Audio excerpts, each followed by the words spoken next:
नमस्कार दोस्तों, मेरा नाम है प्रवीण और आप देख रहे हैं पाविका फ्लुइडसीज चैनल को एक बार फिर से। तो आज मैं लेकर आपके लिए बहुत ही important topic again from the human resource management. तो आज का जो टॉपिक है जिसके बारे में आज हम बात करने वाले हैं, this is scope and activities of human resource management. But आगे बढ़ने से पहले अगर आपने मेरा चैनल सब्सक्राइब नहीं किया तो प्लीज़ ये आपसे बहुत बड़ी सी रिक्वेस्ट कि आप मेरा चैनल सब्सक्राइब कीजिए, लाइक एंड शेयर करना मत भूलिएगा, ताकि मैं ऐसे ही एजुकेशनल वीडियोस आपके लिए हमेशा हर पल लेके आता रहूँ। और इसी वीडियो के डिस्क्रिप्शन बॉक्स में अगर आप देखेंगे तो आपको एक लिंक मिलेगा जहां से आप इसी चैप्टर यानी कि फिलहाल जो हमारा चैप्टर चल रहा है introduction to human resource management के दूसरे भी तमाम टॉपिक्स आप डाउनलोड कर सकते हैं, देख सकते हैं, सजेस्ट कर सकते हैं। तो ज्यादा ना वेट करते हुए हम अपने टॉपिक के बारे में बात करेंगे। जो आज का टॉपिक है this is scope and activities of human resource management. तो चलते हैं हमारी नेक्स्ट स्लाइड की तरफ। आप देख रहे हैं यहाँ पे डायग्राम है और जिसकी हेडिंग है स्कोप ऑफ एचआरएम, यानी कि एचआरएम के अंतर्गत क्या क्या क्षेत्र आते हैं या कौन कौन से पॉइंट्स आते हैं। तो आप देख रहे हैं कि एचआरएम काफी सारे पॉइंट से कनेक्टेड है।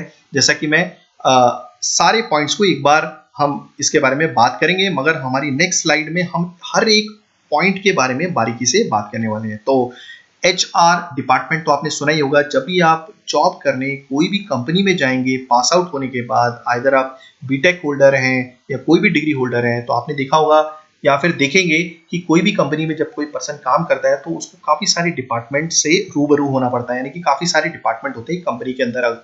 आइदर वो कंपनी प्राइवेट लिमिटेड है, एमएनसी है, कोई भी कंपनी है। तो कुछ डिपार्टमेंट्स के नाम लेना चाहूंगा, जैसे ह्यूमन रिसोर्स डिपार्टमेंट जो आप पढ़ ही रहे हैं, ठीक है। देन एक्चुअली ये जो डिपार्टमेंट होता है ये सारे यानी कि जो भी पर्सन्स लगने वाले हैं एक कंपनी में, तो इन पर्सन्स को रिक्रूट करने का काम ये एचआर मैनेजर ही करता है या फिर एचआर डिपार्टमेंट करता है, ठीक है। उसको कितनी सैलरी ठहरानी है, ठीक है, ओके, कैसे रिक्रूट करना है, उसके पास क्या क्वालिफिकेशन होनी चाहिए, तो ये सारी चीजें एचआर डिपार्टमेंट देखता है, ओके। और क्या क्या चीजें देखता है हम इसी के बारे में बात करने वाले। बट बाकी हम और भी डिपार्टमेंट के बारे में बात करने वाले थे, जैसे कि HR department, maintenance department, then your quality control department, quality assurance department, maintenance department, production department. Production department का जो रोल होता है वो काफी अहम होता है, ठीक है।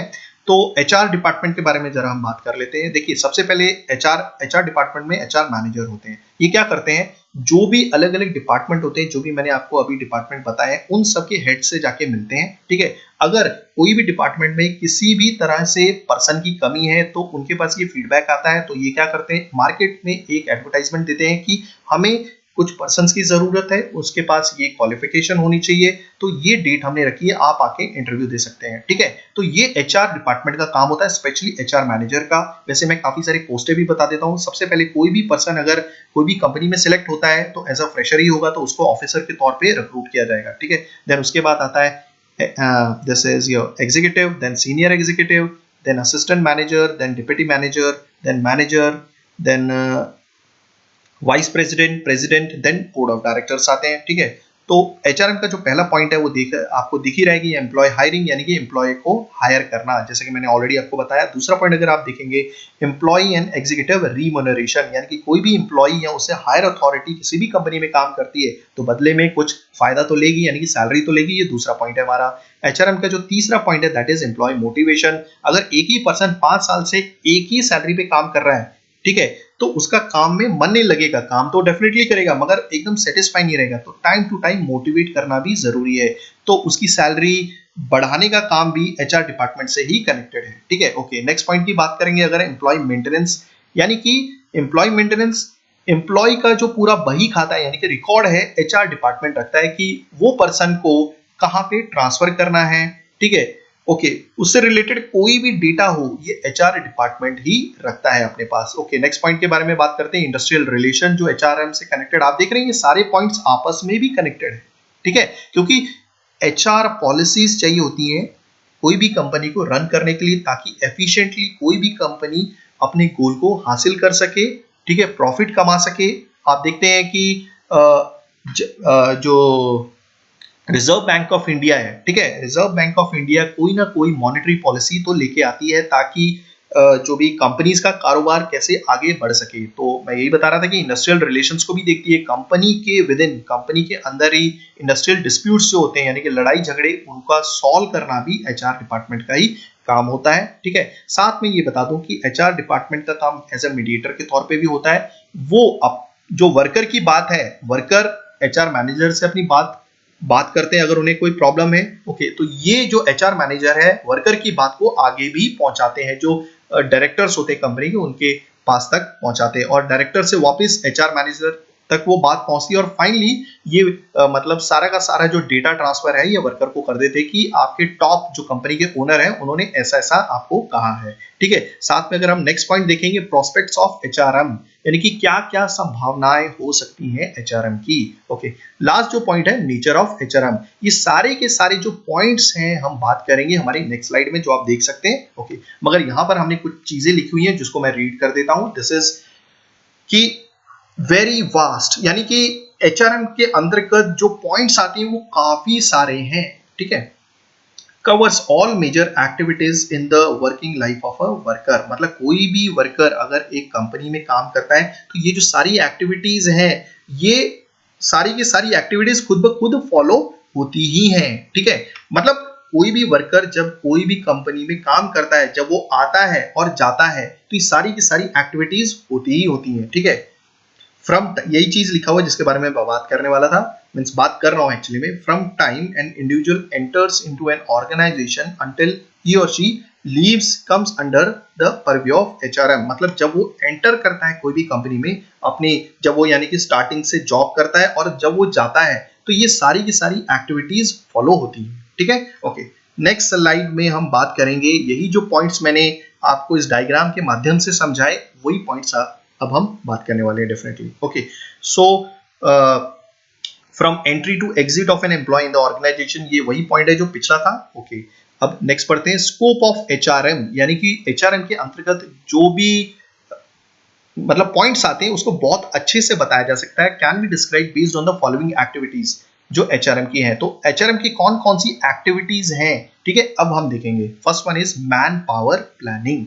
तो देखिए एचआर मैनेजर का सबसे पहला काम क्या है कि मैन पावर की प्लानिंग करना, यानी कि एक कंपनी में कितने पर्सन लगने वाले हैं, यहाँ पे बता हुआ है determines the number and kind of personnel to fill the position. Okay, कि उसका सबसे पहला काम क्या है, मैन पावर प्लानिंग, यानी कि एक मतलब कंपनी में लगने वाले पर्सन कितने चाहिए।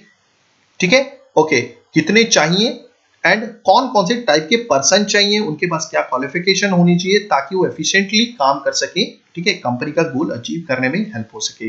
Next is recruitment, selection and placement. देखिए मैन पावर प्लानिंग तो हो गई, तो यानी कि रिक्रूटमेंट भी उसी से कनेक्टेड पॉइंट है। रिक्रूटमेंट करना, उसके बाद उसका सिलेक्शन करना कि वो सही पर्सन है हमारी कंपनी के लिए या नहीं। और साथ में देखिए कभी भी जब भी इंटरव्यू होता है, अगर मैं बड़ी कंपनीज की बात करूं, ठीक है, तो जनरली क्या होता है कि आपके सामने क्या बोलते हैं कि जिस कोई भी कंपनी में जब आप काम करने जाते हैं तो जब भी इंटरव्यू देते हैं तो आपके सामने जिस डिपार्टमेंट में आप काम कर रहे हैं वहीं का टॉप अथॉरिटी आपका इंटरव्यू लेता है और साथ में एचआर मैनेजर भी होता है जो आपकी सैलरी को डिसाइड करता है। तो अगर आप सिलेक्ट हो जाते हैं तो आपको प्लेसमेंट मिलती है वो पर्टिकुलर जॉब के लिए। ठीक है, उसके बाद अगर आप फ्रेशर हैं, सपोज अगर आप एक्सपीरियंसड हैं तो डेफिनेटली आपको 10 to 30% का राइज मिलेगा आपकी सैलरी में। ओके, आगे बढ़ते हैं।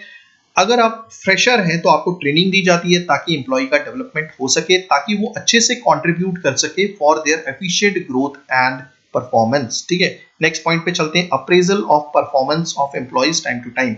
मतलब जब भी कोई एम्प्लॉय काम कर रहा होता है तो उसके लिए उसकी तारीफ की जानी चाहिए, उसके लिए तालियां बजाई जानी चाहिए, उसको टाइम टू टाइम मोटिवेशन देना चाहिए, कुछ रिवॉर्ड्स इंसेंटिव्स के तौर पे दिए जाने चाहिए। मतलब तारीफ करने से रिलेटेड है, उसका हौसला अफजाई करना चाहिए। ठीक है, that is related to, this is all about appraisal of performance of employees time to time. Okay, next point की बात करते हैं, motivation of workforce in terms of financial incentives and avenues of promotion. ये actually जो point है ये पिछले point से ही कनेक्टेड है। यहाँ पे तारीफ करना था, यहाँ पर मोटिवेट करना, क्योंकि मोटिवेशन के बिना कोई भी वर्कफोर्स अच्छे से काम नहीं करती है, क्योंकि सभी कहीं ना कोई आशाओं से ही टिके हुए हैं। तो मोटिवेशन करना आपका जो वर्कफोर्स है कंपनी में, उसका मोटिवेशन करना कहीं ना कहीं एचआर मैनेजर के ही हाथ में होता है। किस तरह से आप मोटिवेशन कर सकते हैं, what are the meaning means what are the means by which you can do motivation of a workforce? So these are some of the points. This is financial incentives, यानी कि कुछ rewards देके, okay, promotion देके आप motivation कर सकते हैं अपने एम्प्लॉइज का। ठीक है, next is remuneration of employees like sufficient wages and fringe benefits. So motivate करने का एक और तरीका होता है कि एम्प्लॉइज को सफिशिएंट वेजेस देना, यानी कि सैलरी देना। हमें मालूम होना चाहिए कि अगर हम पर्सन से काम करवा रहे हैं तो क्या हम ठीक ठाक सैलरी दे रहे हैं या नहीं दे रहे, क्या इसी काम के लिए कोई और कंपनी ज्यादा सैलरी दे रही है तो वर्कर क्या करते हैं, ये काम को छोड़ के, क्योंकि आप सैलरी पूरी पे नहीं कर रहे हो, सफिशिएंट सैलरी नहीं पे कर रहे हो, तो डेफिनेटली वर्कर जाएगा ही आपकी कंपनी को छोड़ के। तो आपके पास क्या बोलते हैं, पूरा एनालिसिस होना चाहिए कि कंपनी कौन सी एक और है जो आपकी कंपटीटर है, what are the means what are the salary structure there, मतलब वहां पर कौन कौन सा या कितना सैलरी स्ट्रक्चर है सेम काम के लिए, तो सारी चीजें आपको मालूम होनी चाहिए। और बाकी बेनिफिट्स भी और कोई भी एम्प्लॉय को मोटिवेट करते हैं। Okay, next is social security and welfare of employees. तो कंपनी क्या करती है for the welfare of employees, like क्या मेडिकल फैसिलिटी कंपनी प्रोवाइड करती है, क्या ट्रैवल फैसिलिटी प्रोवाइड कर रही है, क्या इंश्योरेंस पॉलिसीज हैं कंपनी की, तो बहुत सारे बेनिफिट्स हैं।